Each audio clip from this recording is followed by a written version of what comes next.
Can every mid.NET developer survive in the era of AI? Or what type of skills you should build to become a competitive mid.NET developer in 2026? Hey everyone, it is Troll speaking. Today I'm going to give you a full roadmap for our middle.NET developers, and following this roadmap will bring you to seniority and at the end to get a job. So what are you waiting for? Let's get started. The first big step for you should be a mindset transition. So what I mean on the mindset transition, you should stop thinking like a coder, because nowadays writing code is cheap. Using ChatGPT, Gemini, or other tools, you can easily write a code. Even any junior engineer can write a good code nowadays. Your focus should be, instead of thinking on the future, like how do I implement this feature, you should focus on the core elements of this feature, like how will this feature affect the system performance, or what happens when we scale to 10 million users, or what happens when this service fails. This is going to be a huge mindset change for you, because you should stop thinking like someone who writes a code. Okay, you are not a coder. The second step for you should be .NET internals, because you are .NET engineer at the end, and you should understand internals of .NET. For example, you should dive into details of .NET runtime, the first step, .NET runtime, for example, garbage collection internals, memory management internals. You should understand how concurrency is working behind the scenes, okay? The models of concurrency like parallel programming, asynchronous programming, multi-thread programming, etc. For example, you should understand this sort of questions. Why does a program sometimes allocate too much memory? Okay. The other one might be, why do some asynchronous operations block threads? Why do some applications scale poorly? These are the core elements of .NET framework you should understand. Please don't focus just syntactical elements of .NET. For example, in .NET new edition, you can write dictionary like this, lists like this. This doesn't give too much value, okay, nowadays as a mid.NET developer. The third one is architecture, of course. One of the most important skills for mid.NET developers should be architectural thinking. You should understand clean architecture, you should understand domain-driven design, you should at least build 1 or 2 applications related to clean architecture, domain-driven design, and put it to your GitHub repository.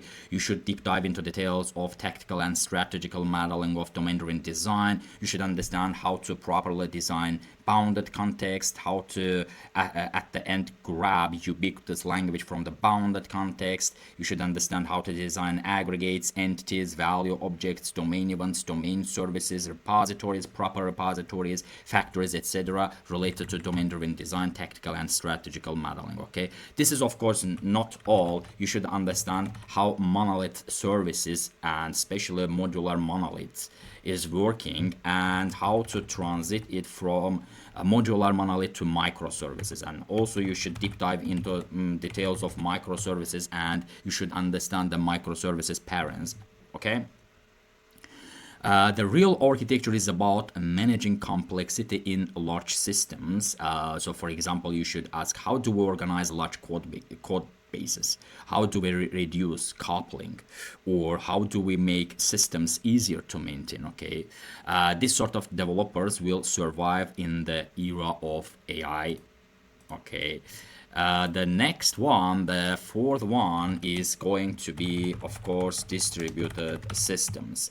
Modern applications are rarely a single system. This is really important. In many interviews, you will face tons of questions related to distributed systems. What is event-driven architecture? How messaging system is working? Okay, messaging systems are working. So what is eventual consistency? What is idempotency? You will be asked about Saga, about two-phase commit, the old two-phase commit. You should understand how to implement retries and failure handling in your application. I prefer Apache Kafka, for example, to learn, because Apache Kafka covers most of the distributed system theory in practice. So you can pick Apache Kafka, RabbitMQ, Azure Service Bus, and deep dive into details of distributed systems. This is really important. The fifth one for me is, of course, cloud and infra. Okay. In 2026, almost every series application runs in the cloud. So you don't have any other choice when it comes to the cloud, because cloud is really important nowadays. Even some companies don't use cloud, they are asking cloud questions in their interview processes. So many .NET developers should understand how systems run in production. So you should understand the Docker, the containerization system, CI/CD pipelines, cloud deployment. Try to write, for example, one .NET application that you can deploy to Azure, for example, or using AWS. That's not important. Just pick any of them. For me, Azure is really good. For the .NET developers, Azure is very common, so you can start to use Azure App Service, Azure SQL, Azure Functions, other also monitoring and logging tools from the Azure. Okay. Understanding production environment makes you a much more effective engineer in this case. Okay. The next step actually is AI integration skills. So unfortunately, we don't have other choice right now. We should, in the era of AI, we should learn how to build systems that use AI, not just calls API.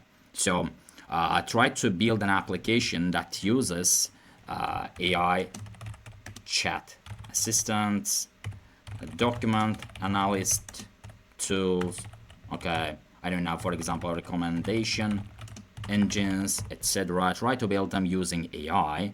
And you can use, for example, OpenAI.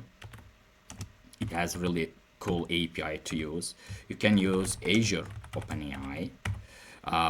You can use vector databases or semantic search. Let's scroll a bit down. Semantic. Okay, let's write it from down. Okay, semantic search, etc.